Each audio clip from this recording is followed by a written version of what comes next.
Bella, Pak Guru akan menjelaskan tentang soal literasi yang sudah Pak Guru kirimkan di WA group adik-adik atau anak-anak ini.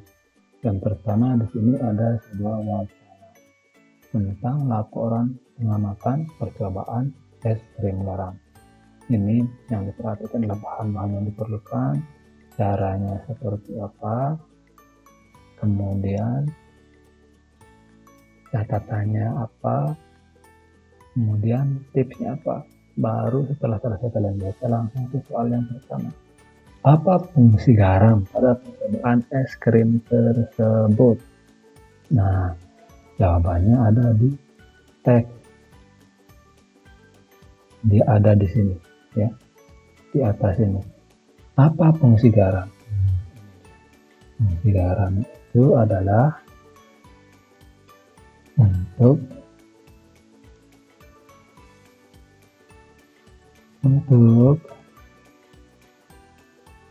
menurunkan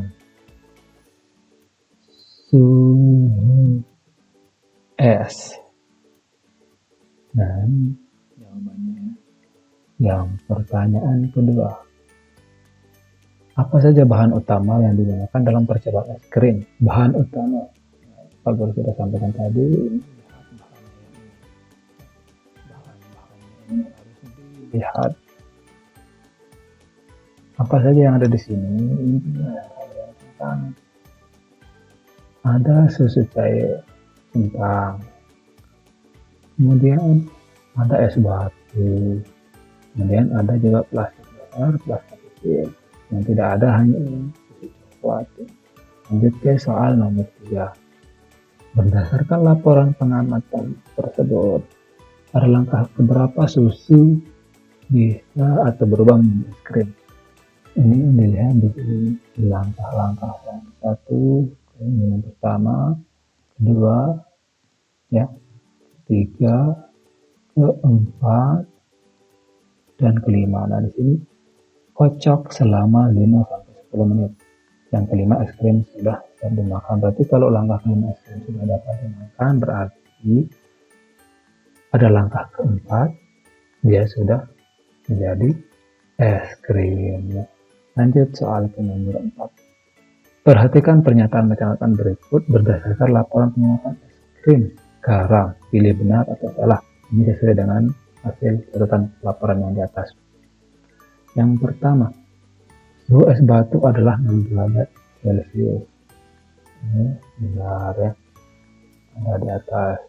Es batu saja tidak bisa mengubah susu menjadi es krimnya. Tidak benar, karena untuk mengubah susu menjadi es krim harus ada es batu dan garam.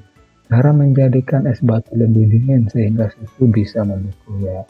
Ini fungsi dari garam tadi, ya, bahwa untuk menurunkan suhu es supaya dia semakin dingin, ya, makin membeku. Lanjut ke soal nomor 5. Setelah melakukan percobaan es krim garam, Thomas sangat senang karena ia berpikir bahwa hal tersebut memudahkannya dalam membuat es krim. Tuliskan satu alasan yang mendukung. Nah, kira-kira apa alasan Thomas senang untuk berpikir membuat es krim garam? Sangat mudah. Nah, ini jawabannya. Pertama, untuk membuat es krim tidak membutuhkan kulkas atau lemari pendingin. Yang kedua, pasti tidak membutuhkan listrik. Tidak membutuhkan listrik. Kemudian bahan yang dibutuhkan mudah ditemukan, seperti garam. Itu kan sangat gampang ditemukan untuk membuat es krim.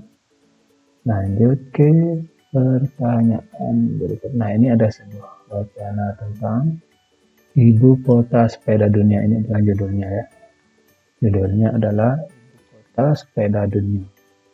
Ini di bacaannya harus kalian baca dengan cermat supaya bisa membaca. Ini juga infografinya harus diperhatikan dengan cermat supaya bisa menjawab soal. Ya, ini soal yang keenam. Nah, soal yang keenam, tentukan apakah pernyataan berikut termasuk informasi utama atau pendukung. Jadi dalam sebuah teks bacaan itu ada informasi utamanya ya seperti di pokoknya, ada teks pendukung dari ide pokok tersebut atau teks penjelas dari ide pokok tersebut. Nah, di sini penduduk Amsterdam melakukan berbagai aktivitas dengan sepeda ini apakah sebagai informasi utama atau pendukung. Nah, judulnya di atas tadi itu apa? Ya? Kalau ingat judulnya pasti dia ini adalah kalimat pendukung atau informasi pendukung, karena yang di atas itu tadi berbicara tentang Amsterdam dikenal sebagai ibu kota sepeda dunia. Inilah sebagai kalimat utamanya ya. Lanjut ke nomor 7. Berdasarkan isi teks tersebut terjadi perubahan peristiwa di sejarah persepedaan di Amsterdam. Saja perubahan tersebut dan pernyataan yang benar. Yang pertama, penduduk Amsterdam menganggap bahwa sepeda sebagai alat transportasi terhormat, tapi mereka sudah mulai kembali ke mobil. Ini jawabannya adalah benar. Ini ada di atas ya, di teksnya. Nah, pada abad ke-20 dianggap sebagai transportasi terhormat. Nah, ada di teksnya. Kemudian penduduk Amsterdam mulai menganggap sepeda sebagai alat transportasi masa depan. Ini salah, ya. Ini karena di sini dia terbalik. Ya, di sini mengatakan bahwa mobil, ya, dipandang sebagai alat kendaraan transformasi masa depan. Nah, benar adalah mobil, ya, bukan sepeda. Yang ketiga, yang C, pemerintah mulai merencanakan untuk membangun jalan khusus setelah banyak terjadi kecelakaan. Ini juga benar, ini ada jawabannya di sini di bagian paling bawah ini. Nah, ya, ini 1971 korban anak-anak pada tahun itu yang mencapai 100 orang.